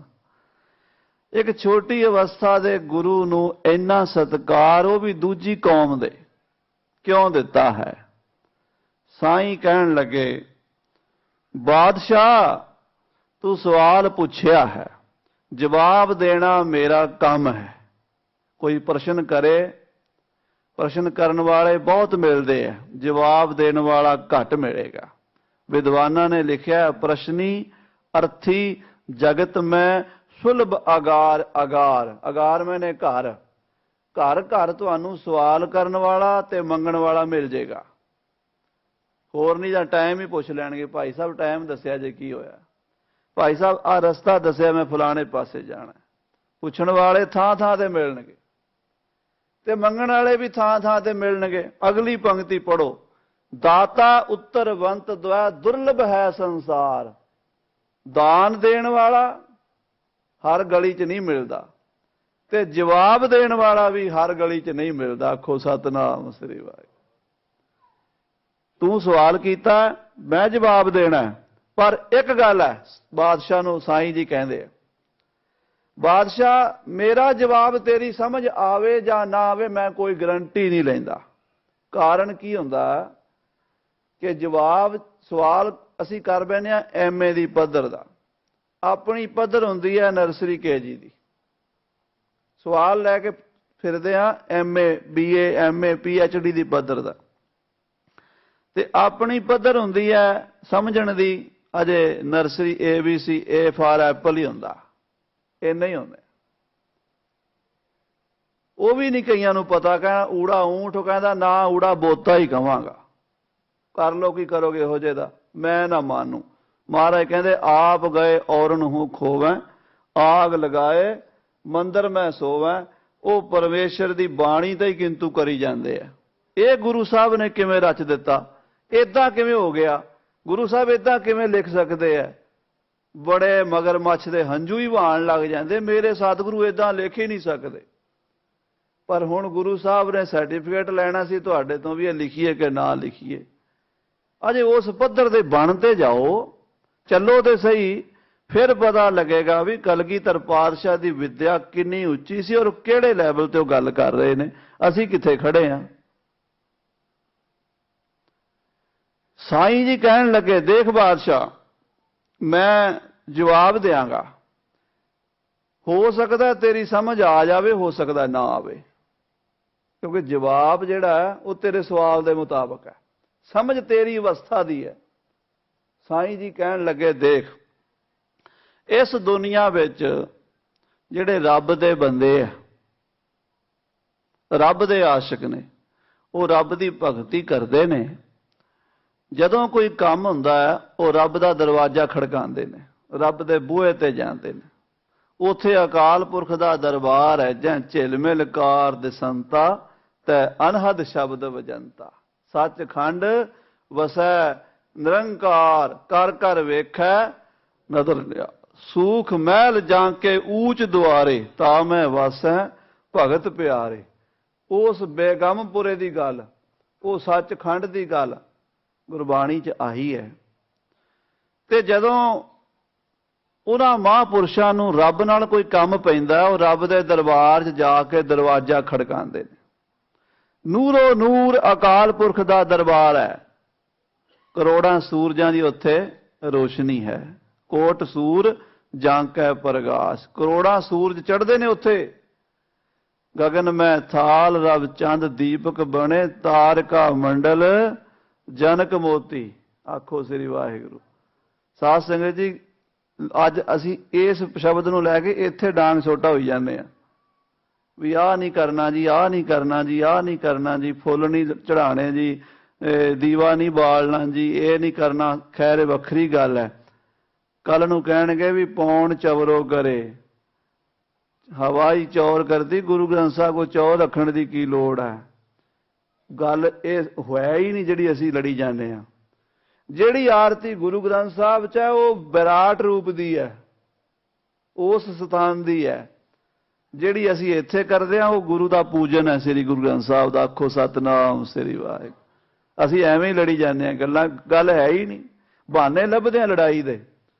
मूल मंत्र कित्थों तक होना चाहिए जी, रोज ही पुछ लैणगे। मैं पुछदा भी पढ़न वास्ते कि लड़न वास्ते। जिन्हें दे पढ़ना भाई, जिन्ना पढ़ लेगा, जिन्ना जप लेगा, उन्ना ही लाभ हो जाएगा। जे लड़ना ही है, पढ़ना कोई नहीं, तो वो तेरी मर्जी। सारी उम्र कख नहीं जे मिलना। तेली दा बल्द सारी रात तर चलदा कोलू दे आले दुआले, भाई गुरदास जी ने लिखिया।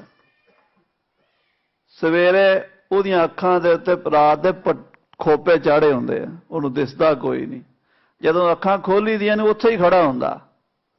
ਜਿਹੜੇ मेरे भरा इसे गल ते ही ने भी कित्थों तक मूल मंत्र है, की किहड़ी मर्यादा किवें है, सारी उम्र इत्थे ही खड़े रहणगे। आत्मक तरक्की कोई नहीं होनी, लाभ नहीं कुछ होना। ਜਿਹੜੇ पढ़न लग जाणगे, बाणी जपण लग जाणगे, पहुंच जाणगे। आखो सतनाम श्री वाहिगुरू। साईं जी कहंदे उस दरबार दे विच जिथे खुदा रहिंदा, जिथे अल्लाह रहिंदा, मेरे वर्गे गरीब जाते ने, फकीर जाते ने, अपनी अर्जी लैके लिख के लै जाने आ, दरवाजा खड़काने आ, दरवाजा खुलदा। खुदा दा दरवाजा ਧਿਆਨ ਦਿਓ ਭੈਣੋ, ਦਰਵਾਜ਼ਾ ਅਕਾਲ ਪੁਰਖ ਦਾ ਖੁੱਲਦਾ ਹੈ। ਉਹ ਦਰਵਾਜ਼ੇ ਦੇ ਵਿੱਚੋਂ ਨੂਰੋ ਨੂਰ ਦਰਵਾਜ਼ੇ ਚੋਂ ਇੱਕ ਮਹਾਂਪੁਰਸ਼ ਬਾਹਰ ਆਉਂਦੇ ਨੇ। ਸਾਨੂੰ ਨਹੀਂ ਪਤਾ ਖੁਦਾ ਉਹੀ ਨੇ ਕਿ ਕੋਈ ਹੋਰ ਹੈ, ਪਰ ਸਾਡੀ ਬੇਨਤੀ ਉਹੀ ਸੁਣਦੇ ਨੇ ਤੇ ਉਹ ਉਸ ਮਸਲੇ ਦਾ ਹੱਲ ਉਹੀ ਦੱਸਦੇ ਨੇ। ਖੁਦਾ ਦੇ ਘਰ ਕੇਵਲ ਉਹੀ ਰਹਿੰਦੇ ਨੇ, ਬਾਕੀ ਉੱਥੇ ਕੋਈ ਨਹੀਂ ਵੇਖਿਆ। ਉਹ ਗੁਰੂ ਹਰਗੋਬਿੰਦ ਸਾਹਿਬ ਨੇ। ਸਾਈਂ ਮੀਆਂ ਮੀਰ ਜੀ ਕਹਿਣ ਲੱਗੇ, ਜਿੱਥੇ ਖੁਦਾ ਰਹਿੰਦਾ ਉੱਥੇ ਜਾਂਦੇ ਆ, ਉੱਥੇ ਅਰਜ਼ ਕਰਨੇ ਆ, ਬੇਨਤੀ ਕਰਨੇ ਆ। ਉੱਥੇ ਸਾਡੀ ਅਰਜ਼ ਨੂੰ ਗੁਰੂ ਹਰਗੋਬਿੰਦ ਸਾਹਿਬ ਤੋਂ ਬਿਨਾਂ ਦੂਜਾ ਕੋਈ ਨਹੀਂ ਉਹ ਸੁਣਦਾ।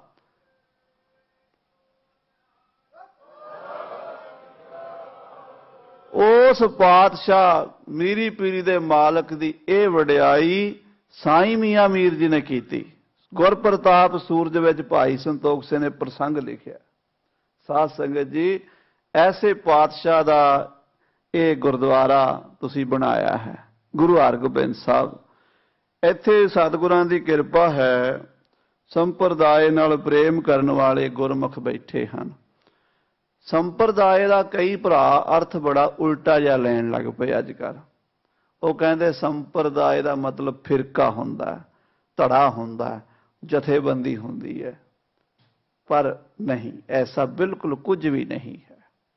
ਸੰਪਰਦਾਇ ਕਿਸੇ ਡੇਰੇ ਨੂੰ, ਕਿਸੇ ਜਥੇਬੰਦੀ ਨੂੰ, ਕਿਸੇ ਧੜੇ ਨੂੰ ਨਹੀਂ ਕਹਿੰਦੇ। ਸਮਯਕ ਪ੍ਰਦਾਇ ਤੇ ਇਤੀ ਸੰਪਰਦਾਇ ਸੰਸਕ੍ਰਿਤ ਦਾ ਸੂਤਰ ਹੈ। ਸਮਯਕ, ਸਮਯਕ ਮੈਨੇ ਚੰਗੀ ਤਰ੍ਹਾਂ, ਭਲੀ ਪ੍ਰਕਾਰ, ਵਧੀਆ ਤਰੀਕੇ ਨਾਲ। ਦਾਦੇ ਦੀ ਜ਼ਮੀਨ ਪੋਤਰੇ ਕੋਲ ਆ ਗਈ, ਦਾਦੇ ਨੇ ਸਾਂਭ ਕੇ ਰੱਖੀ, ਉਹਦੇ ਪੁੱਤਰ ਨੇ ਸਾਂਭ ਕੇ ਰੱਖੀ, ਅੱਗੇ ਪੋਤਰੇ ਕੋਲ ਆ ਗਈ। ਹੁਣ ਪੋਤਰੇ ਦਾ ਫਰਜ਼ ਬਣਦਾ ਆਪਣੀ ਉਹ ਜ਼ਮੀਨ ਜਿਹੜੀ ਦਾਦੇ ਤੋਂ ਆਈ ਹੈ ਉਹ ਆਪਣੇ ਪੋਤਰਿਆਂ ਤੱਕ ਸਹੀ ਤਰੀਕੇ ਨਾਲ ਪਹੁੰਚਾ ਦੇਵੇ, ਇਮਾਨਦਾਰੀ ਨਾਲ, ਉਹਨੂੰ ਖਰਾਬ ਨਾ ਕਰੇ ਉਸ ਵਿਰਸੇ ਨੂੰ। ਉਹਨੂੰ ਕਹਿੰਦੇ ਸਮਯਕ, ਚੰਗੀ ਤਰ੍ਹਾਂ ਪਰਦਾਏ ਤੇ ਦੇ ਦੇਣਾ। ਪਰਦਾਏ ਤੇ ਦਾ ਮਤਲਬ ਦੇ ਦੇਣਾ, ਚੰਗੀ ਤਰ੍ਹਾਂ ਚੀਜ਼ ਸਾਂਭ ਕੇ ਕਿਸੇ ਦੇ ਹੈਂਡਓਵਰ ਕਰ ਦੇਣੀ। ਜਿਵੇਂ ਮਹਾਰਾਜ ਗੁਰੂ ਨਾਨਕ ਸੱਚੇ ਪਾਤਸ਼ਾਹ ਪਰਮੇਸ਼ਰ ਦਾ ਬ੍ਰਹਮ ਗਿਆਨ ਲੈ ਕੇ ਆਏ, ਉਹ ਬ੍ਰਹਮ ਗਿਆਨ ਸ੍ਰੀ ਗੁਰੂ ਅੰਗਦ ਸਾਹਿਬ ਜੀ ਨੂੰ ਸੌਂਪਿਆ ਤੇ ਉਹ ਦਸਾਂ ਪਾਤਸ਼ਾਹੀਆਂ 'ਚ ਵਰਤ ਕੇ ਜੋਤ ਨੇ ਉਹ ਆਪਣਾ ਖਜ਼ਾਨਾ ਖਾਲਸੇ ਪੰਥ ਨੂੰ ਦਿੱਤਾ। ਗੁਰੂ ਗ੍ਰੰਥ ਸਾਹਿਬ ਬਾਣੀ ਦਾ ਖਜ਼ਾਨਾ, ਪਿਉ ਦਾਦੇ ਕਾ ਖੋਲ ਡਿਠਾ ਖਜ਼ਾਨਾ, ਤਾਂ ਮੇਰੇ ਮਨ ਭਇਆ ਨਿਦਾਨਾ। ਉਹ ਖਜ਼ਾਨੇ ਨੂੰ ਆਪਾਂ ਅੱਜ ਤੱਕ ਸਾਡੇ ਕੋਲ ਪਹੁੰਚ ਗਿਆ। ਕਿਹਨਾਂ ਰਾਹੀਂ ਪਹੁੰਚਿਆ? ਸ਼ਹੀਦ ਭਾਈ ਮਨੀ ਸਿੰਘ ਜੀ, ਬਾਬਾ ਦੀਪ ਸਿੰਘ ਜੀ, ਭਾਈ ਸੂਰਤ ਸਿੰਘ ਜੀ, ਭਾਈ ਚੰਦਾ ਸਿੰਘ ਜੀ, ਸੰਤ ਅਮੀਰ ਸਿੰਘ ਜੀ, ਗਿਆਨੀ ਗੁਰਬਚਨ ਸਿੰਘ ਜੀ, ਬਾਬਾ ਮਿੱਤ ਸਿੰਘ ਜੀ। ਉਹਨਾਂ ਮਹਾਂਪੁਰਸ਼ਾਂ ਨੇ ਉਹ ਜੋ ਸਾਡੇ ਤੱਕ ਪਹੁੰਚਾਇਆ।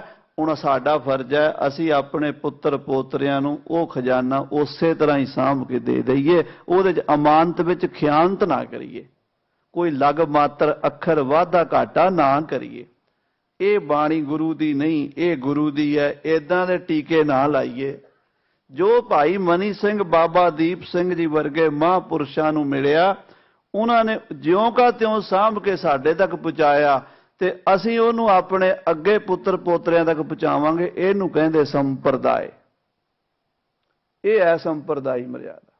ਗੁਰੂ ਕੇ ਪਿਆਰ ਵਾਲੇ ਗੁਰਮੁਖਾਂ ਨੇ ਅੱਜ ਇੱਥੇ ਰਾਗ ਦਰਬਾਰ, ਜੋ ਗੁਰੂ ਸੱਚੇ ਪਾਤਸ਼ਾਹ ਸਾਹਿਬ ਸ੍ਰੀ ਗੁਰੂ ਗ੍ਰੰਥ ਸਾਹਿਬ ਜੀ ਦੀ ਬਾਣੀ ਹੈ, ਰਾਗਾਂ ਵਿੱਚ ਹੈ। ਮਹਾਰਾਜ ਸੱਚੇ ਪਾਤਸ਼ਾਹ ਨੇ ਬਚਨ ਕਿਹਾ, ਰਾਗ ਨਾਦ ਸਭ ਸੱਚ ਹੈ, ਕੀਮਤ ਕਹੀ ਨਾ ਜਾਏ। ਮਰਦਾਨਾ ਬਾਬਾ ਕਾਲੂ ਜੀ ਪਿਤਾ ਜੀ, ਚਾਚਾ ਲਾਲੂ ਜੀ, ਭਾਈ ਜੈ ਰਾਮ ਜੀ ਤੇ ਜੈ ਰਾਮ ਦੇ ਪਿਤਾ ਭਾਈ ਪਰਮਾਨੰਦ ਜੀ, ਬੇਬੇ ਨਾਨਕੀ ਦਾ ਪਤੀ ਤੇ ਬੇਬੇ ਨਾਨਕੀ ਦਾ ਸਹੁਰਾ, ਭਾਈ ਮਰਦਾਨਾ।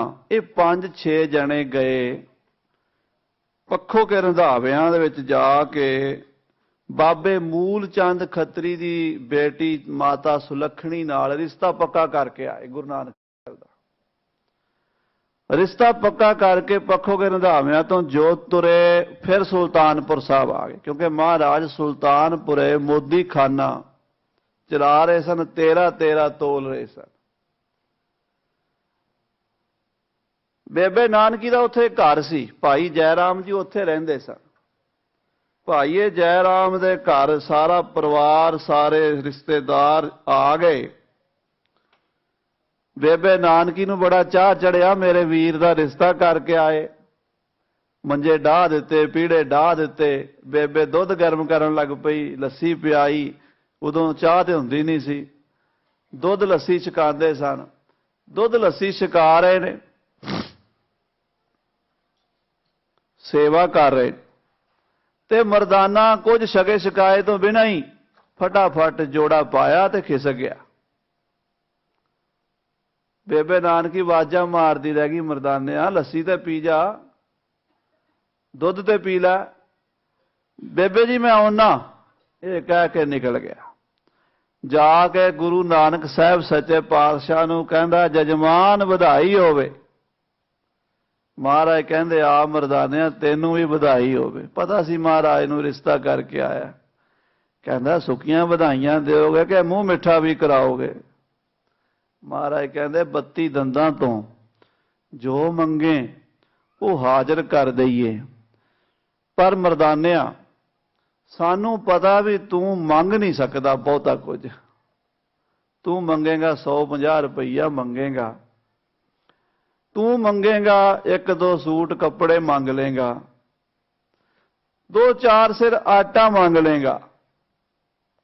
ਮੰਗਣ ਦੀ ਵੱਖਰੀ ਵੱਖਰੀ ਅਵਸਥਾ ਹੈ। ਕਈ ਉਹ ਵੀ ਨੇ ਜਿਹੜੇ ਵਿਚਾਰੇ ਰੁਪਈਆ 2 ਰੁਪਈਆ ਮੰਗ ਲੈਣ, ਉਹਨਾਂ ਨੂੰ ਮਿਲ ਜਾਵੇ ਖੁਸ਼ ਹੋ ਜਾਂਦੇ ਨੇ। ਕਈ ਉਹ ਨੇ ਸਾਰੇ ਮੁਲਕ ਦੀਆਂ ਵੋਟਾਂ ਲੈ ਕੇ, ਸਾਰੇ ਮੁਲਕ ਦੇ ਨੋਟ ਲੈ ਕੇ, ਫਿਰ ਵੀ ਨਹੀਂ ਰੱਜਦੇ, ਫਿਰ ਵੀ ਭੁੱਖੇ ਦੇ ਭੁੱਖੇ। ਵੋਟਾਂ ਮੰਗਣ ਵਾਲੇ, ਨੋਟ ਮੰਗਣ ਵਾਲੇ, ਮੰਗਤੇ ਕਈ ਕਿਸਮ ਦੇ ਨੇ। ਇਸ ਸੰਸਾਰ 'ਚ ਸਾਰੇ ਮੰਗਤੇ ਹੀ ਨੇ। ਆਖੋ ਸਤਨਾਮ ਸ੍ਰੀ ਦਾਤਾ ਗੁਰੂ ਨਾਨਕ ਹੀ ਹੈ। ਮਰਦਾਨਿਆ ਤੂੰ ਮੰਗੇਗਾ 1-2 ਜੋੜੇ ਕੱਪੜਿਆਂ ਦੇ ਮੰਗ ਲੇਗਾ, 150 ਰੁਪਈਆ ਮੰਗ ਲੇਗਾ, 2-4 ਸਿਰ ਆਟਾ ਮੰਗੇਗਾ। ਇਸ ਤੋਂ ਵੱਧ ਤੂੰ ਮੰਗਣਾ ਨਹੀਂ, ਸਾਨੂੰ ਪਤਾ। ਪਰ ਐਨੀ ਕੁ ਛੋਟੀ ਚੀਜ਼ ਆਪਣੇ ਵਿਆਹ ਦੀ ਖੁਸ਼ੀ 'ਚ ਦਿੰਦੇ ਅਸੀਂ ਚੰਗੇ ਨਹੀਂ ਲੱਗਾਂਗੇ। ਤੂੰ ਵਧਾਈ ਮੰਗੀ ਆ, ਅੱਜ ਕੱਲ ਪਾਰਟੀ ਕਹਿੰਦੇ ਆ, ਹੈ ਨਾ। ਹੁਣ ਅੰਗਰੇਜ਼ੀ ਆ ਗਈ। ਭਾਈ ਸਾਹਿਬ ਦੱਸ ਰਹੇ ਸੀ ਵੀ ਆਉਣ ਵਾਲਾ ਸਮਾਂ ਫਿਰ ਖਾਲਸੇ ਦੀ ਪੰਜਾਬੀ ਬੋਲਣੀ ਗੱਜਣੀ ਹੈ ਬੋਲੀ। ਮੈਂ ਇੱਕ ਬੇਨਤੀ ਕਰਾਂ ਕਿ ਜਿਹੜੀ ਪੰਜਾਬੀ ਹੈ ਨਾ, ਕੁੱਲ ਦੁਨੀਆ ਦੀਆਂ ਬੋਲੀਆਂ ਦੀ ਮਾਂ ਹੈ। ਕਿਉਂਕਿ ਜਿਹੜੀ ਪ੍ਰਾਚੀਨ ਸੰਸਕ੍ਰਿਤ ਰਿਗਵੇਦ ਲਿਖਿਆ, ਉਹ ਸੰਸਕ੍ਰਿਤ ਪੰਜਾਬੀ ਨਾਲ ਹੀ ਮਿਲਦੀ ਹੈ। ਵਿਦਵਾਨਾਂ ਦਾ, ਭਾਸ਼ਾ ਦੇ ਜਿਹੜੇ ਵਿਦਵਾਨ ਹਨ, ਉਹਨਾਂ ਦਾ ਇਹ ਪ੍ਰਮਾਣ ਹੈ ਲਿਖਿਆ ਹੋਇਆ ਇਹ ਗ੍ਰੰਥਾਂ ਵਿੱਚ ਵੀ ਇਹ ਰਿਗਵੇਦ ਪੰਜਾਬ ਦੀ ਧਰਤੀ ਤੇ ਇਕੱਤਰ ਕੀਤਾ ਗਿਆ। ਗੀਤਾ ਵੀ ਪੰਜਾਬ ਦੀ ਧਰਤੀ ਤੇ, ਕੁਰਸ਼ੇਤਰ ਪੰਜਾਬ ਵਿੱਚ ਹੀ ਸੀਗਾ, ਹੁਣ ਹਰਿਆਣਾ ਵੱਖਰਾ ਹੋਇਆ। ਜਿੰਨੇ ਪ੍ਰਾਚੀਨ ਗ੍ਰੰਥ ਨੇ ਉਹ ਪੰਜਾਬ 'ਚ ਲਿਖੇ ਗਏ ਨੇ। ਤੇ ਉਹ ਬੋਲੀ ਜਿਹੜੇ ਸਾਡੇ ਬਜ਼ੁਰਗ ਅੱਜ ਤੋਂ ਹਜ਼ਾਰਾਂ ਸਾਲ ਬੋਲਦੇ ਸੀ ਪਹਿਲਾਂ, ਉਹ ਮੂਲ ਭਾਸ਼ਾ ਹੀ ਕੁੱਲ ਦੁਨੀਆ ਦੇ ਭਾਸ਼ਾਵਾਂ ਦੀ ਮਾਂ ਬਣੀ ਹੈ। ਜੇ ਤੁਸੀਂ ਪੁੱਛੋ ਸਾਡੇ ਪੰਜਾਬੀ 'ਚ ਕਹਿੰਦੇ ਭਰਾ, ਤੇ ਸੰਸਕ੍ਰਿਤ 'ਚ ਕਹਿੰਦੇ ਭਰਾਤਾ, ਤੇ ਫਾਰਸੀ ਵਾਲੇ ਕਹਿੰਦੇ ਬਿਰਾਦਰ, ਤੇ ਅੰਗਰੇਜ਼ੀ ਵਾਲੇ ਕੀ ਕਹਿੰਦੇ ਆ? ਬ੍ਰਦਰ। ਪੰਜਾਬ 'ਚ ਕਹਿੰਦੇ ਮਾਂ, ਸੰਸਕ੍ਰਿਤ ਵਾਲੇ ਕਹਿੰਦੇ ਮਾਤਾ, ਮਾਤਰੀ, ਮਾਤਾ, ਤੇ ਫਾਰਸੀ ਵਾਲੇ ਮਦਰ, ਮਾਦਰ, ਤੇ ਅੰਗਰੇਜ਼ੀ ਵਾਲੇ ਮਦਰ। ਇਦਾਂ ਹਜ਼ਾਰਾਂ ਸ਼ਬਦ ਨੇ ਜਿਹੜੇ ਤੁਸੀਂ ਬੋਲ ਰਹੇ ਹੋ ਇੱਥੇ ਬੈਠੇ, ਉਹਨਾਂ ਦੀ ਮਾਂ ਲੱਭਣੀ ਤੇ ਪੰਜਾਬ 'ਚੋਂ ਲੱਭਣੀ ਜਾ ਕੇ। ਨਾਨੀ ਪੜਨਾਨੀ ਤੁਹਾਨੂੰ ਪੰਜਾਬ 'ਚੋਂ ਮਿਲਣੀ, ਦਾਦੀ ਪੜਦਾਦੀ ਪੰਜਾਬ 'ਚੋਂ ਮਿਲਣੀ, ਲੱਭ ਕੇ ਵੇਖ ਲਓ। ਸੋ ਉਹ ਪੰਜਾਬੀ ਬੋਲੀ ਉਦੋਂ ਕਹਿੰਦੇ ਸੀ ਵਧਾਈ, ਹੁਣ ਕਹਿੰਦੇ ਪਾਰਟੀ ਖਵਾਓ, ਕਹਿੰਦੇ ਵਧਾਈ ਵੰਡੋ। ਵਧਾਈ ਵੰਡਣ ਦਾ ਕਿ ਮੂੰਹ ਨਾਲ ਹੀ ਨਹੀਂ ਕਹਿ ਦੇਣਾ ਵਧਾਈ, ਗੁੜ ਵੀ ਖਵਾਣਾ, ਲੱਡੂ ਵੀ ਖਵਾਣੇ ਹੈ, ਬਰਫੀ ਖਵਾਣੀ ਹੈ, ਮੂੰਹ ਮਿੱਠਾ ਕਰਾਣਾ, ਕੋਈ ਦੇਣਾ। ਮਹਾਰਾਜ ਕਹਿੰਦੇ ਮਰਦਾਨਿਆ ਤੈਨੂੰ ਵਧਾਈ ਤੂੰ ਦਿੱਤੀ, ਤੇਰਾ ਮੂੰਹ ਮਿੱਠਾ ਕਰਾਈਏ, ਤੈਨੂੰ ਅਸੀਂ ਇਹੋ ਜਿਹੀ ਚੀਜ਼ ਦਈਏ ਜਿਹੜੀ ਸਿਕੰਦਰ ਵਰਗੇ ਬਾਦਸ਼ਾਹ ਦੇ ਖਜ਼ਾਨੇ 'ਚ ਵੀ ਨਾ ਹੋਵੇ। ਮਰਦਾਨਾ ਕਹਿਣ ਲੱਗਾ ਜਜਮਾਨ, ਕਿਉਂਕਿ ਗੁਰੂ ਨਾਨਕ ਸਾਹਿਬ ਉਹਦੇ ਜਜਮਾਨ ਸਨ। ਜਿਹੜਾ ਪੁਰੋਤਾਂ ਨੂੰ ਜਜਨ ਕਰੇ, ਪੂਜੇ, ਉਹਨੂੰ ਜਜਮਾਨ ਕਹਿੰਦੇ ਆ। ਪੰਡਤ ਲੋਕ, ਮਿਰਾਸ਼ੀ ਲੋਕ, ਅਸੀਂ ਗ੍ਰੰਥੀ ਲੋਕ ਤੁਹਾਡੇ ਪੁਰੋਤ ਹਾਂ, ਤੇ ਤੁਸੀਂ ਸੰਗਤ ਵਾਲੇ ਜਿਹੜੇ ਸਾਡੇ ਜਜਮਾਨ ਹੋ। ਤੇ ਸਾਡੇ ਸਾਰਿਆਂ ਦੇ ਜਜਮਾਨ ਸਤਿਗੁਰੂ ਨੇ ਕਰਤਾ ਤੂੰ ਮੇਰਾ ਜਜਮਾਨ। ਇੱਕ ਦਖਣਾ ਹੋ ਤੋ ਪੈ ਮੰਗੋ ਦੇਓ ਆਪਣਾ ਨਾਮ। ਕਹਿੰਦਾ ਜਜਮਾਨ ਇਹੋ ਜੀ ਕਿਹੜੀ ਚੀਜ਼ ਹੈ ਜਿਹੜੀ ਤੇਰੇ ਕਹਿੰਦੇ ਸਿਕੰਦਰ ਵਰਗੇ ਖਜ਼ਾਨੇ 'ਚ ਨਹੀਂ ਸੀ ਬਾਦਸ਼ਾਹ ਦੇ, ਤੇ ਮੈਨੂੰ ਦੇਣ ਲੱਗੇ ਹੋ। ਮਹਾਰਾਜ ਕਹਿਣ ਲੱਗੇ ਹਾਂ ਮਰਦਾਨਿਆ, ਬਾਦਸ਼ਾਹ ਵੱਡੇ ਵੱਡੇ ਹੋਏ ਪਰ ਆ ਚੀਜ਼ ਨਹੀਂ ਕਿਸੇ ਨੂੰ ਮਿਲੀ ਜਿਹੜੀ ਤੈਨੂੰ ਦੇਣ ਲੱਗੇ ਆ। ਇਹ ਕਹਿ ਕੇ ਕੀ ਦਾਤ ਦਿੱਤੀ, ਤੰਤ ਬਜਾਵਨ ਕੋ ਗੁਣ ਦੀਨਾ। ਹੁਣੇ ਤੰਤੀ ਸਾਜ਼ਾਂ ਨਾਲ ਤੁਸੀਂ ਕੀਰਤਨ ਸੁਣਿਆ, ਭਾਈ ਸਾਹਿਬ ਸਤਿੰਦਰ ਸਿੰਘ ਜੀ ਬੈਠੇ, ਇਹਨਾਂ ਨੇ ਕੀਰਤਨ ਕਰਨਾ, ਦਿੱਲੀ ਵਾਲਿਆਂ ਨੇ ਬਾਅਦ ਵਿੱਚ। ਰਾਗ ਦਰਬਾਰ ਹੋ ਰਿਹਾ। ਇਹ ਜਿਹੜਾ ਰਾਗ ਹੈ, ਇਹ ਸਾਧ ਸੰਗਤ ਜੀ ਗੁਰੂ ਨਾਨਕ ਸਾਹਿਬ ਨੇ ਆਪਣੇ ਵਿਆਹ ਦੀ ਖੁਸ਼ੀ ਵਿੱਚ ਸਾਡੀ ਝੋਲੀ 'ਚ ਪਾ ਦਿੱਤਾ। ਆਖੋ ਸਤਨਾਮ ਸ੍ਰੀ ਵਾਹਿਗੁਰੂ। ਰੀਝ ਕੈ ਦਾਨ ਦਿਓ ਜਿਨ ਕੋ, ਦਸਮ ਪਾਤਸ਼ਾਹ ਦਸਮ ਗ੍ਰੰਥ ਵਿੱਚ ਕ੍ਰਿਸ਼ਨਾ ਅਵਤਾਰ 'ਚ ਇਹ ਸਵਈਆ ਲਿਖਿਆ, ਪੰਕਤੀ ਲਿਖੀ ਹੈ। ਰੀਝ ਕੈ ਦਾਨ ਦਿਓ ਜਿਨ ਕੋ, ਤਿਨ ਮੰਗਣ ਕੋ ਨਾ ਕਹੂੰ ਮਨ ਕੀਨੋ। ਜਿਹਨੂੰ ਗੁਰੂ ਨਾਨਕ ਰੀਝ ਕੇ ਦਾਨ ਦੇ ਦੇਵੇ, ਉਹਨੂੰ ਕਿਤੇ ਹੋਰ ਜਾ ਕੇ ਮੰਗਣ ਦੀ ਲੋੜ ਨਹੀਂ ਰਹਿੰਦੀ।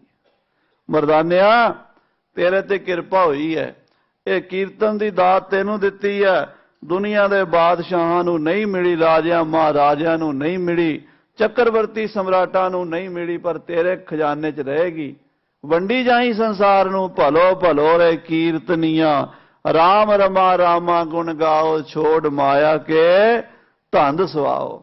ਇਹ ਰੱਬ ਨਾਲ ਜੋੜਨ ਦਾ ਸਿੱਧਾ ਤਰੀਕਾ ਹੈ। ਇਹ ਮੁਕਤੀ ਦਾ ਦਰਵਾਜ਼ਾ ਹੈ। ਇਹ ਆਤਮਿਕ ਸ਼ਾਂਤੀ ਦਾ ਸੋਮਾ ਹੈ। ਐਸਾ ਕੀਰਤਨ ਗੁਰੂ ਨਾਨਕ ਸੱਚੇ ਪਾਤਸ਼ਾਹ ਨੇ ਰਾਗ ਵਿੱਚ ਦਿੱਤਾ। ਜਾ ਕਰਕੇ ਬਗਦਾਦ ਸ਼ਹਿਰ ਦੇ ਵਿੱਚ ਗੁਰੂ ਨਾਨਕ ਸੱਚੇ ਪਾਤਸ਼ਾਹ ਨਦੀ ਦੇ ਕੰਢੇ ਤੇ ਬੈਠੇ। ਅੰਮ੍ਰਿਤ ਵੇਲਾ ਹੋਇਆ, ਮਰਦਾਨੇ ਦੀ ਰਬਾਬ ਵੱਜੀ, ਕੀਰਤਨ ਹੋਇਆ। ਦਸਤਗੀਰ ਦਾ ਬੇਟਾ ਪਾਣੀ ਲੈਣ ਵਾਸਤੇ ਗਾਗਰ ਲੈ ਕੇ ਨਦੀ ਤੇ ਆਇਆ। ਉਹ ਗਾਗਰ ਭਰ ਕੇ ਜਦੋਂ ਮੁੜਨ ਲੱਗਾ, ਉਹਨੇ ਸੁਣਿਆ ਰਬਾਬ ਦੀ ਆਵਾਜ਼ ਆ ਰਹੀ ਹੈ ਤੇ ਕੁਝ ਗਾਇਆ ਜਾ ਰਿਹਾ ਬੜੇ ਬਿਸਮਾਦ ਵਿੱਚ। ਉਹ ਸੁਣਨ ਲੱਗਾ, ਪੰਕਤੀਆਂ ਸਨ, ਪਾਤਾਲਾਂ ਪਾਤਾਲ ਲੱਖ, ਆਗਾਸ਼ਾ ਆਗਾਸ਼, ਓੜਕ ਓੜਕ ਭਾਵ ਥੱਕੇ, ਵੇਦ ਕਹਿਨ ਇੱਕ ਬਾਤ, ਸਹਸ 18 ਕਹਿਨ ਕਤੇਬਾ, ਅਸਲੂ ਇੱਕ ਤਾਤ। ਜਾ ਕੇ ਆਪਣੇ ਪੀਰ ਦਸਤਗੀਰ ਨੂੰ ਕਹਿਣ ਲੱਗਾ, ਪੀਰ ਜੀ ਜਿਹੜੀ ਸ਼ਰ੍ਹਾ ਤੁਸੀਂ ਦੱਸਦੇ ਹੋ ਉਹਦੇ ਉਲਟ ਤੁਹਾਡੇ ਸ਼ਹਿਰ 'ਚ ਹੋ ਰਿਹਾ ਜੀ। ਕਹਿੰਦਾ ਕੀ ਹੋ ਰਿਹਾ? ਕਹਿੰਦੇ ਹੋ ਰਿਹਾ ਬਈ, ਇੱਕ ਤੇ ਤੁਸੀਂ ਕਹਿੰਦੇ ਹੋ ਵੀ ਇਸਲਾਮ ਦੇ ਵਿੱਚ ਰਾਗ ਵਜਾਣਾ, ਸੰਗੀਤ ਵਜਾਣਾ ਬੜਾ ਹੀ ਮਨਾ ਹੈ, ਬੜਾ ਵੱਡਾ ਪਾਪ ਹੈ, ਇਹ ਸ਼ੈਤਾਨ ਦੀ ਮਾਂ ਹੈ, ਇਹ ਸ਼ੈਤਾਨ ਦਾ ਪਿਓ ਹੈ, ਇਹ ਸ਼ੈਤਾਨ ਹੈ। ਔਰੰਗਜ਼ੇਬ ਨੇ ਸਾਧ ਸੰਗਤ ਜੀ ਸੰਗੀਤ ਵਿਦਿਆ ਤੇ ਪਾਬੰਦੀ ਲਾਈ। ਸਾਰੇ ਹਿੰਦੁਸਤਾਨ ਦੇ ਗਵਈਏ ਦੁਖੀ ਹੋ ਕੇ ਲਾਲ ਕਿਲੇ ਦੇ ਸਾਹਮਣੇ ਇੱਕ ਜਨਾਜ਼ਾ ਜਿਹਾ ਬਣਾ ਕੇ ਰੋਂਦੇ ਪਿੱਟਦੇ ਤੁਰੇ ਜਾਂਦੇ ਨੇ। ਔਰੰਗਜ਼ੇਬ ਨੇ ਆਖਿਆ ਇਹ ਕੌਣ ਨੇ? ਦੱਸਣ ਵਾਲਿਆਂ ਨੌਕਰਾਂ ਨੇ ਆਖਿਆ ਜੀ ਸੰਗੀਤਕਾਰ ਨੇ, ਗਵਈਏ ਨੇ। ਇਹ ਕਿਉਂ ਰੋਂਦੇ ਜਾ ਰਹੇ ਨੇ? ਪੁੱਛੋ ਇਹਨਾਂ ਨੂੰ। ਉਹਨਾਂ ਨੇ ਜਾ ਕੇ ਪੁੱਛਿਆ। ਸੰਗੀਤਕਾਰ ਕਹਿੰਦੇ ਰਾਗ ਮਰ ਗਿਆ, ਉਹਦਾ ਜਨਾਜ਼ਾ ਲਈ ਚੱਲੇ ਆ। ਔਰੰਗਜ਼ੇਬ ਕੀ ਕਹਿੰਦਾ? ਕਹਿੰਦਾ ਇਸ ਸ਼ੈਤਾਨ ਨੂੰ ਇੰਨਾ ਡੂੰਘਾ ਦੱਬਿਆ ਜੇ ਕਬਰ ਚੋਂ ਨਿਕਲ ਨਾ ਆਵੇ। ਪਾਬੰਦੀ, ਪਰ ਉਹ ਪਾਬੰਦੀ ਸ੍ਰੀ ਅਨੰਦਪੁਰ ਸਾਹਿਬ ਨਹੀਂ ਲੱਗ ਸਕੀ। ਆਖੋ ਸਤਨਾਮ ਸ੍ਰੀ ਵਾਹਿਗੁਰੂ। ਫਿਰ ਰਾਗ ਜਿੰਦਾ ਹੋ ਗਿਆ, ਥਾਂ ਥਾਂ ਤੇ ਕੀਰਤਨ ਹੋ ਰਿਹਾ।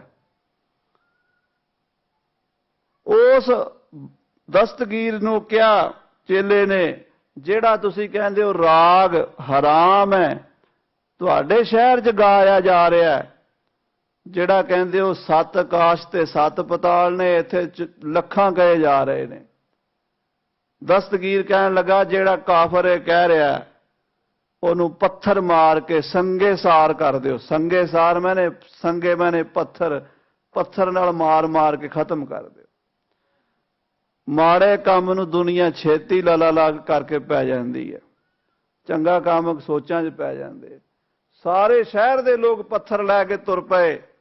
ਭਾਈ ਗੁਰਦਾਸ ਸਾਹਿਬ ਜੀ ਲਿਖਦੇ ਨੇ, ਫਿਰ ਬਾਬਾ ਗਿਆ ਬਗਦਾਦ ਨੂੰ, ਬਾਹਰ ਜਾਏ ਕੀਆ ਸਥਾਨਾ, ਇੱਕ ਬਾਬਾ ਅਕਾਲ ਰੂਪ, ਦੂਜਾ ਰਬਾਬੀ ਮਰਦਾਨਾ, ਦਿੱਤੀ ਬਾਂਗ ਨਿਵਾਜ ਕਰ। ਉਸ ਵੇਲੇ ਜਦੋਂ ਪੱਥਰ ਲੈ ਕੇ ਆਉਂਦੇ ਤੇ ਭਾਈ ਮਰਦਾਨਾ ਕਹਿੰਦਾ, ਮਹਾਰਾਜ ਇੰਨੇ ਲੋਕ ਪੱਥਰਾਂ ਨਾਲ ਤੇ ਆਪਣੀ ਹੱਡੀ ਪਸਲੀ ਤੋੜ ਦੇਣਗੇ, ਛੱਡਣਾ ਹੀ ਕੁਝ ਨਹੀਂ ਨਾ ਨੇ। ਮਹਾਰਾਜ ਕਹਿੰਦੇ ਚਿੰਤਾ ਨਾ ਕਰ ਮਰਦਾਨਿਆ। ਦਿੱਤੀ ਬਾਂਗ, ਮੁਸਲਮਾਨ ਨਮਾਜ਼ ਤੋਂ ਪਹਿਲਾਂ ਬਾਂਗ ਦਿੰਦੇ ਆ। ਉਹ ਬਾਂਗ ਦਾ ਮਤਲਬ ਹੈ ਵੀ ਭਾਈ ਅੱਲਾ ਦੀ ਖੁਦਾ ਦੀ ਬੰਦਗੀ ਦਾ ਟਾਈਮ ਹੋ ਗਿਆ, ਟਾਈਮ ਨਾਲ ਮਸੀਤ 'ਚ ਆ ਜਾਓ। ਬਾਂਗ ਦਿੱਤੀ। ਗੁਰੂ ਨਾਨਕ ਸਾਹਿਬ ਨੇ ਕਿਹੜੀ ਬਾਂਗ ਦਿੱਤੀ? ਭਾਈ ਸਾਹਿਬ ਭਾਈ ਮਨੀ ਸਿੰਘ ਜੀ ਸ਼ਹੀਦ ਨੇ ਜਨਮ ਸਾਖੀ ਲਿਖੀ ਗੁਰੂ ਨਾਨਕ ਸਾਹਿਬ ਦੀ, ਉਹਦੇ ਜੋ ਬਾਂਗ ਦਾ ਜ਼ਿਕਰ ਹੈ। ਮਹਾਰਾਜ ਨੇ ਬਾਂਗ ਦਿੱਤੀ, ਗੁਰਬਾਰੇ ਅਕਾਲ, ਸਤਿ ਸ੍ਰੀ ਅਕਾਲ। ਇਹ ਬਾਂਗ ਦਿੱਤੀ ਬਾਂਗ ਨਿਵਾਜ ਕਰ। ਸਤਿ ਸ੍ਰੀ ਅਕਾਲ ਦਾ ਕਈ ਪੁੱਛਦੇ ਜਕਾਰਾ ਕਿੱਥੋਂ ਸ਼ੁਰੂ ਹੋਇਆ? ਬਗਦਾਦ ਤੋਂ ਸ਼ੁਰੂ ਹੋਇਆ। ਅਕਾਲ ਦਾ ਜਦੋਂ ਜਕਾਰਾ ਗੱਜਿਆ, ਸੁਨ ਮੁਨ ਨਗਰੀ ਭਈ, ਵੇਖ ਪੀਰ ਭਇਆ ਹੈਰਾਨਾ, ਸ਼ਹਿਰ ਸੁੰਨ ਹੋ ਗਿਆ। ਸਭ ਹੱਥਾਂ 'ਚ ਪੱਥਰ ਹੱਥਾਂ 'ਚ ਰਹਿ ਗਏ, ਆਪ ਪੱਥਰ ਬਣ ਗਏ। ਇੱਕ ਪੀਰ ਨੂੰ ਚੇਤਨ ਰੱਖਿਆ ਮਹਾਰਾਜ ਨੇ, ਬਾਕੀ ਸਾਰਾ ਸ਼ਹਿਰ ਜੜ ਕਰ ਦਿੱਤਾ। ਪੀਰ ਉੱਠ ਕੇ ਆਇਆ, ਕਹਿਣ ਲੱਗਾ ਇਹਨਾਂ ਤੇ ਰਹਿਮ ਕਰੋ, ਇਹਨਾਂ ਤੇ ਕਿਰਪਾ ਕਰੋ। ਮਹਾਰਾਜ ਨੇ ਨਿਗਾਹ ਫੇਰੀ, ਠੀਕ ਹੋ ਗਏ, ਸਾਰੇ ਆ ਕੇ ਬੈਠ ਗਏ। ਪੀਰ ਦਸਤਗੀਰ, ਟਾਈਮ ਹੋ ਰਿਹਾ, ਮੈਂ ਸਮਾਪਤੀ ਵੱਲ ਆਵਾਂ। ਗੁਰੂ ਸਾਹਿਬ ਤੋਂ ਪੁੱਛਦਾ ਹੈ, ਪੀਰ ਜੀ ਆ ਜਿਹੜਾ ਤੁਸੀਂ ਸੰਗੀਤ ਗਾਉਂਦੇ ਹੋ, ਇਹ ਤਾਂ ਸ਼ੈਤਾਨ ਨੂੰ ਪੈਦਾ ਕਰਦਾ, ਮਨ ਦੇ ਵਿੱਚ ਵਿਕਾਰ ਪੈਦਾ ਕਰਦਾ, ਤੁਸੀਂ ਇਹਦੇ ਵਿੱਚ ਕੀ ਗਾਉਂਦੇ ਹੋ? ਮਹਾਰਾਜ ਕਹਿਣ ਲੱਗੇ, ਪੀਰ ਜੀ ਸੰਗੀਤ ਇੱਕ ਭਾਂਡਾ ਹੈ, ਇੱਕ ਬਰਤਨ ਹੈ।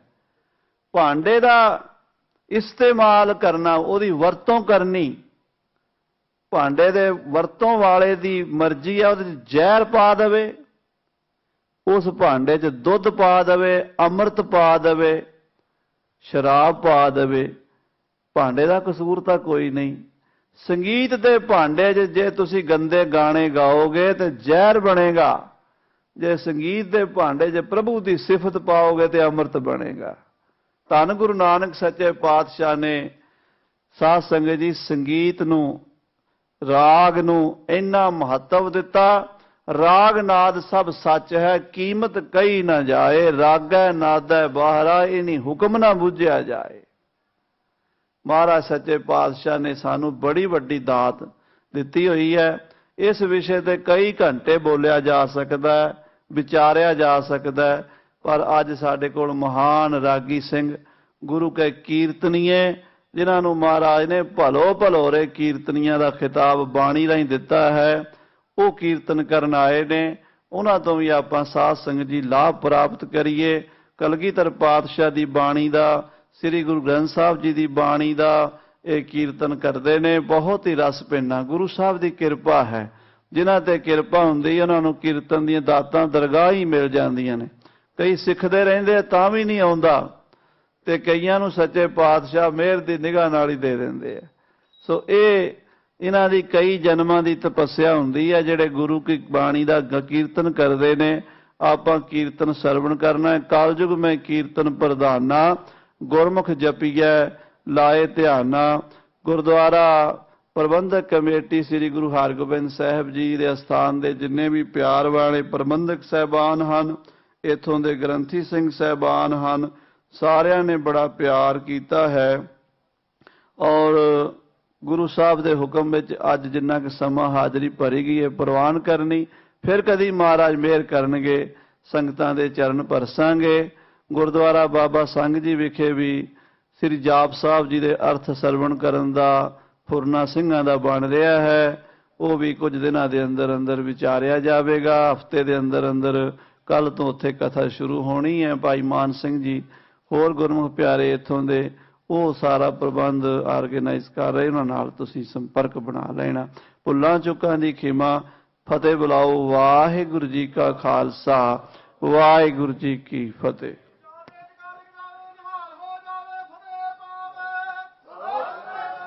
ਕਾਲ ਗੁਰੂ ਰੂਪ ਸਾਧ ਸੰਗਤ ਜੀਓ, ਵਾਹਿਗੁਰੂ ਜੀ ਕਾ ਖਾਲਸਾ, ਵਾਹਿਗੁਰੂ ਜੀ ਕੀ ਫਤਿਹ। ਇਹ ਸਨ ਗਿਆਨੀ ਸ਼ੇਰ ਸਿੰਘ ਜੀ ਅੰਬਾਲੇ ਵਾਲੇ, ਜਿਨ੍ਹਾਂ ਨੇ ਜੋ ਆਪ ਜੀ ਨੂੰ ਬੇਨਤੀ